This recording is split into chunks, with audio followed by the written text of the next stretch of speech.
자, 도핑 방지 규정 보시겠습니다.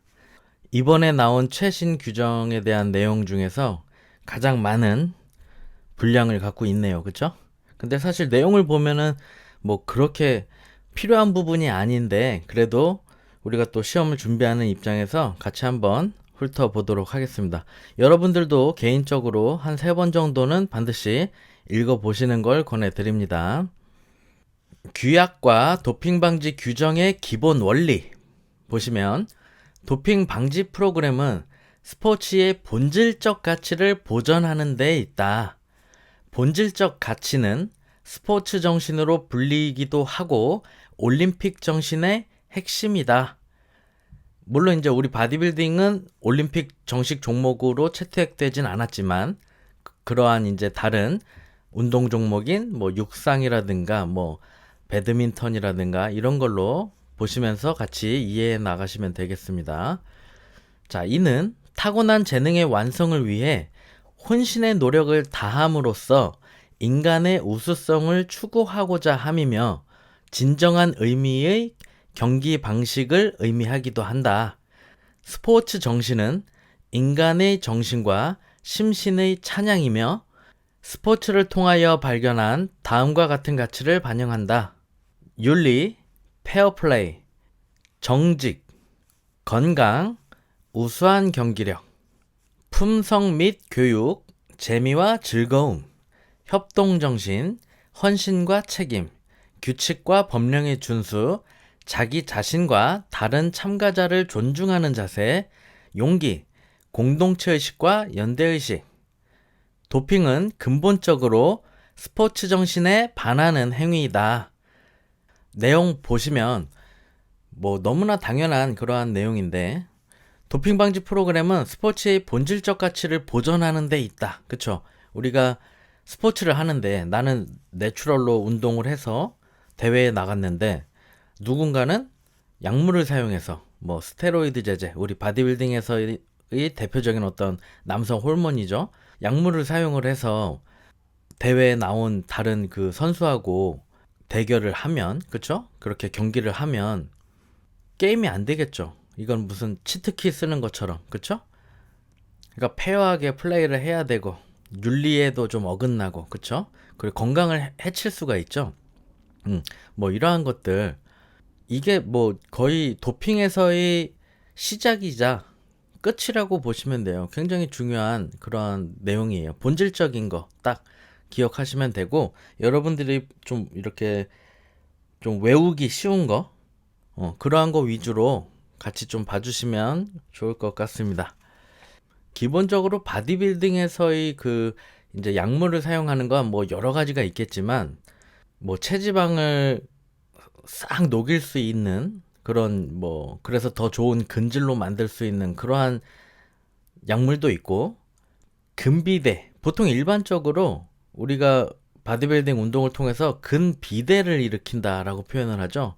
하이퍼트로피라는 거는 근육 세포가 크기가 증가하는 거라고 보시면 돼요. 근데 약물을 사용하는 사람들은 근육 세포의 사이즈도 증가하지만 개수가 많아지는 거예요.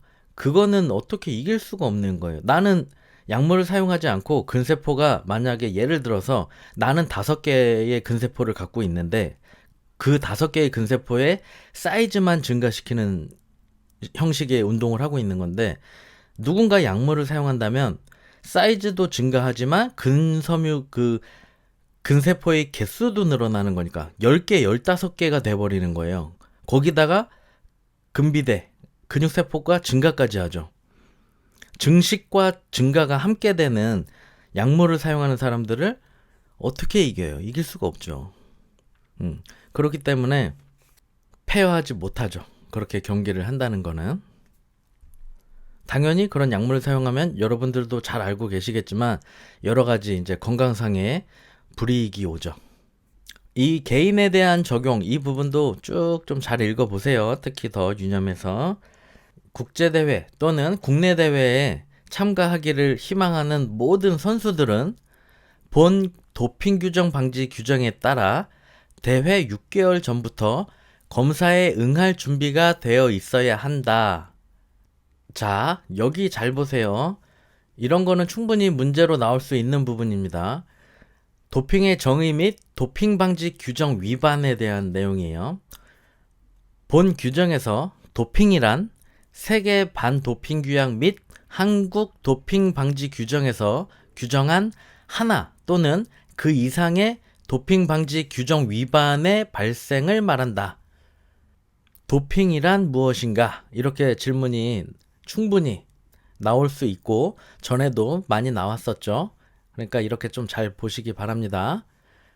선수 또는 기타 관계자는 도핑 방지 규정 위반과 금지 목록에 포함된 약물 및 방법을 구성하는 것이 무엇인지를 알아야 할 책임을 진다.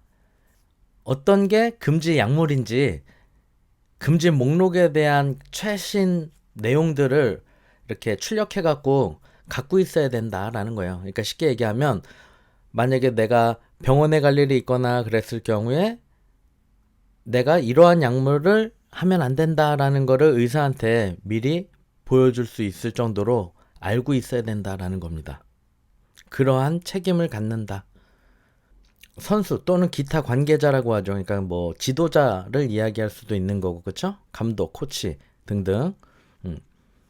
선수의 시료 내에 금지 약물, 그 대사물질 또는 표지자가 존재하는 경우 이 부분 잘 읽어보셔야 됩니다. 이 부분은 뭐 그렇게 어려운 내용도 아니고 한번 쭉 읽어보시면 충분히 이해할 수 있을 만한 그런 내용이니까 특히 유념하셔서 잘 한번 쭉 읽어보세요. 여기서 이제 선수의 시료라고 하는 거, 시료라는 표현은 소변하고 대변이라고 보시면 되고요. 표지자라는 단어는 마커라고 보시면 돼요. 이렇게 체킹해 놓는 거. 어떤 부분을 추적하기 위해서 마커, 표시를 하잖아요. 그쵸? 그런 느낌으로 보시면 됩니다. 어떠한 금지 약물도 자신의 체내에 유입되지 못하도록 하는 거. 이건 당연히 선수 각 개인의 의무죠.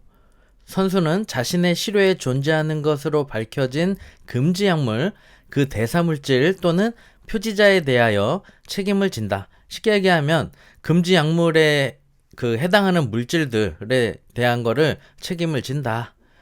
여기도 좀 유념해서 읽어보세요. 선수의 금지 약물 또는 금지 방법의 사용 또는 사용 시도. 금지 약물도 하면 안 되는 거고 금지 방법에 대한 것도 하면 안 되는 거고 이런 것들을 사용하려고 하는 시도조차 하면 안 되는 거다. 결국 금지 약물 관련된 그러한 어떠한 것도 하지 마라. 이렇게 보시면 되죠. 한번 쭉 읽어보세요. 워낙 이 부분에서 내용이 많아가지고 여러분들이 되게 어렵게 생각하실 수도 있는데 여러분들의 이해가 필요한 부분에 대한 내용은 제가 이야기를 통해서 해드릴 건데 그럼에도 불구하고 여러분들은 이 부분에 대해서 꼭 읽어보셔라. 시료 채취 제공의 회피 그리고 이제 거부 또는 실패 이렇게 되어 있는데 이게 뭐냐면 이제 도핑 방지 규정위원회 이런 데에서 도핑을 하면 안 된다. 그런 차원에서 이제 도핑에 대한 검사를 하려고 하겠죠. 그렇기 때문에 쉽게 얘기해서 선수는 언제든지 도핑에 대한 검사를 받을 거라는 준비가 되어 있어야 된다라고 보시면 돼요. 그렇기 때문에 만약에 이사를 가거나 이렇게 해서 자기에 대한 어떤 그 위치 정보 있잖아요. 그런 주소에 대한 변동 이런 게 있으면은 알려야 돼요. 빠르게 업데이트를 통해서 이사 갔어요 라고 해서 변경된 주소를 알려야 됩니다. 도핑에 대한 체크를 위해서 불시에 검문하는 경우들이 많아요. 그래서 예전에 강경원 선수도 집에서 뭐 자고 있는데 갑자기 와서 그 소변 검사하고 갔다라고 막 표현할 정도로 불시에 들이닥쳐서 도핑에 대한 여부를 검사하는 경우들이 있다.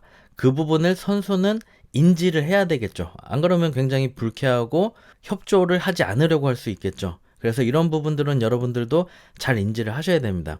자기가 선수로서 활동하려고 등록을 했으면은 도핑에 대한 테스트가 언제든지 올 수 있다라는 거를 인지하고 계셔야 되고 그거를 받아들이셔야 되고 어떤 합리적인 이유가 있지 않는 이상 거부를 하시면은 안 돼요. 그러니까 거부하시면은 거부를 한 거로 인해서 이 선수는 도핑을 했다라고 그냥 간주합니다. 그렇기 때문에 반드시 응하셔야 된다. 이 부분도 좀 중요한 부분이니까 제가 리딩을 해드릴게요. 선수가 경기 기간 중에 금지 약물 또는 금지 방법에 대한 거를 소지한 경우 또는 선수가 경기 기간 외에 검사에서 금지된 금지 약물 또는 금지 방법을 경기 기간 외에 소지한 경우 다만 금지 방법 또는 금지 약물의 소지가 본 규정에 의하여 승인된 치료 목적 사용 면책에 따른 것이거나 기타 수용 가능한 정당성을 선수가 입증한 경우는 제외한다. 도핑방지규정위원회의 기능과 권한을 보시면 국내 바디빌딩, 피트니스, 스포츠 도핑방지 활동의 총괄 전담 기구로서 다음과 같은 권한과 책임을 가진다.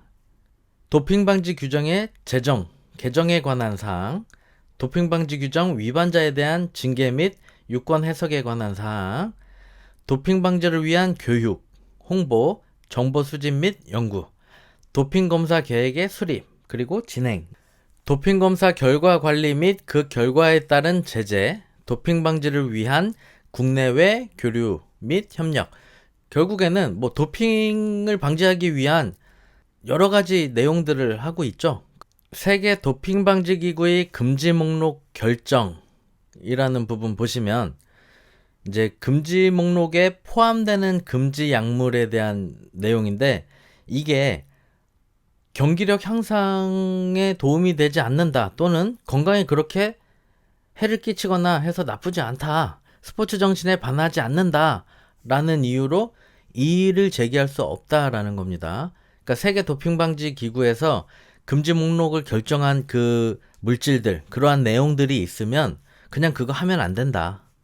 그 부분에 대해서 이거 몸에 그렇게 나쁜 거 아닌데 왜 금지 약물입니까? 라고 이의를 제기할 수 없다라는 내용이에요. 여기서는 계속 도핑을 하면 안 된다, 스포츠에 반하는 행위이다 라는 내용이 일관되게 나오고 있어요. 그쵸? 그치만 면책에 대한 내용이 있죠. 치료 목적을 위해서 사용하는 부분에 대해서는 면책이 된다라는 건데 그 부분은 좀 잘 한번 보세요. 포인트는 이거죠. 치료 목적 사용 면책에 대한 국제 표준에 준한다면, 그렇다면 도핑 방지 규정 위반으로 간주되지 않는다 라는 부분, 그리고 그 금지 약물에 대한 부분을 치료 목적으로 사용을 해야 하는 경우가 이제 생겼다면 가능한 최대한 빠른 시일 내에 알려야 된다. 최소한 30일 전에 치료 목적 사용 면책을 신청하여야 한다. 도핑 검사에 대한 목적. 자, 도핑 검사를 왜 할까요? 이 선수가 공명정대하게 그 스포츠 경기에 임했는지 그러한 분석을 해서 증거를 확보하기 위함이다 라고 이해를 하시면 됩니다. 복싱 경기를 하는데 나는 당연히 글러브를 끼고 열심히 최선을 다해서 싸웠는데 저 선수는 글러브 안에 쇳덩어리 같은 걸 들고 넣어놨을 수도 있는 거죠. 그런 여부를 확인하는 거예요. 공명정대하게 싸웠는지. 예전에 실제로 있었어요. 그 복싱 선수인데 글러브 안에다가 그런 이물질을 넣어놓은 거예요. 쇳덩어리였는지 뭐 돌덩어리였는지 이런 걸 넣어놨어요, 실제로. 그래서 상대방 선수가 정말 비슷비슷하게 열심히 잘 싸웠는데 얼굴이 완전히 막 함몰되면서 나중에 사망했죠. 그러한 경우가 있었어요. 반칙이죠, 당연히.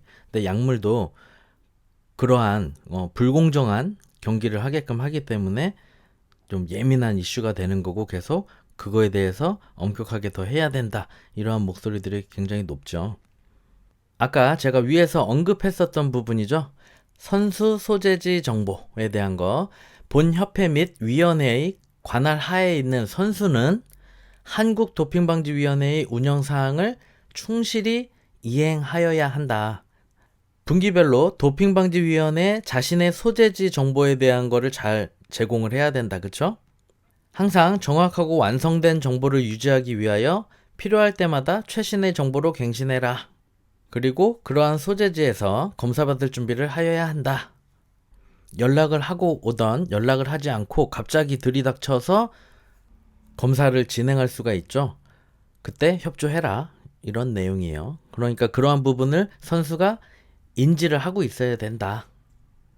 여기 개인 경기 결과의 자동 시료 있죠. 여기 보시면 경기 기간 중 검사와 관련한 개인 종목의 도핑 방지 규정 위반은 메달, 점수, 상금의 몰수 등 수반되는 모든 결과와 함께 해당 경기에서 획득한 결과가 자동적으로 시료된다. 그러니까 지금까지 그 쌓은 업적, 뭐 이러한 여러 가지 그런 보상 받았었던 것들, 명예 다 박탈된다라고 보시면 됩니다.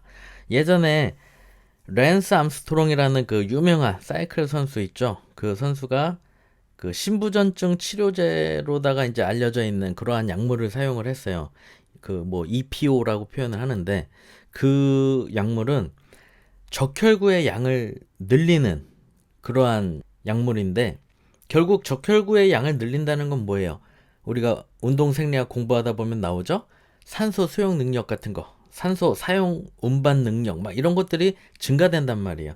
그럼 사이클 선수한테는 굉장히 큰 버프를 주는 거죠. 시너지가 빵 터질 수 있겠죠. 그런 것처럼 그러면은 그렇게 해서 얻은 여러 가지 그런 결과물들을 다 박탈당한다라고 보시면 됩니다. 개인에 대한 제재 보시면 도핑 방지 규정 위반에 대해서 이제 벌금과 자격 정지 이런 거를 부과하는데 그 자격 정지 기간은 도핑 방지 규정 그 위원회에 따른 어떤 제재 결정에 의한다라는 내용이고 이제 벌금을 이렇게 낸다라는 거죠. 과징금을 이렇게 낸다. 여기 자격 정지 기간 중에 신분 요 부분도 개정된 내용이 있죠. 2020년 2월 19일 이렇게 되어 있죠. 그러니까 여기도 한번 쭉 잘 읽어보시기 바랍니다. 꽤 많은 분량의 도핑 방지 규정에 대한 내용이 나왔는데 제일 핵심적인 포인트는 딱 요 부분에 밀집되어 있다고 보여집니다. 선수 및 기타 관계자의 추가적인 역할과 책임, 뭐 선수 및 지도자의 추가적인 역할과 책임 이렇게 보시면 되겠죠. 선수의 역할과 책임 보시면 도핑방지 규정 및 한국 도핑방지 규정에 규정된 모든 도핑방지 정책과 규정을 숙지하고 준수하여야 한다. 시료 채취가 언제나 가능하도록 하여야 한다. 도핑방지와 관련하여 선수가 사용하고 복용한 모든 물질에 대해서 책임을 진다. 의료진에게 선수로서 금지 약물 및 금지 방법을 사용하지 않아야 할 책임이 있음을 잘 고지하고 어떠한 의료 처치도 본 도핑방지 규정 및 한국 도핑방지 규정에 규정된 도핑방지 정책 및 규정에 위반되지 않도록 확인할 책임을 진다. 거의 랩을 해야 되네, 이거. 뭐 너무나 당연한 그러한 내용이에요. 그쵸? 그래서 여러분들이 쭉 읽어보시면 알 수 있는 그러한 내용들입니다. 여기가 좀 중요하면서 핵심적인 내용이 그래도 좀 밀집되어 있는 페이지네요. 선수 지원 요원의 역할과 책임도 결국에는 비슷합니다. 선수의 그 역할과 책임처럼 비슷해요. 선수 지원 요원은 정당한 사유 없이 어떠한 금지 약물 또는 금지 방법을 사용하거나 소지할 수 없다. 요 내용. 요 부분도 예전에 시험 문제로 종종 나왔었던 부분이죠. 선수든 선수에 대한 코치, 지도자든지 간에 그러한 금지 약물을 소지하고 있어도 안 되고 당연히 어디다가 뭐 판매를 해도 안 되고 내 몸에 사용해서도 안 되고 이러한 내용입니다. 이렇게 전반적으로 한번 쭉 같이 훑어봤는데 도핑 방지 규정에 대한 이 내용은 페이지는 뭐 굉장히 많은데 실질적인 어떤 그렇게 핵심적인 내용은 별로 없는 것 같아요. 그쵸? 도핑이란, 그죠? 도핑이 뭐냐? 도핑 방지 규정 위반은 뭐냐? 의도하지 않은 도핑은 뭐냐? 도핑 검사를 하는 목적은 뭐냐? 선수와 지도자가 가져야 할 책임과 역할은 뭐냐? 이러한 부분들 위주로 조금 더 신경 써서 집중적으로 이렇게 보시면 되겠습니다.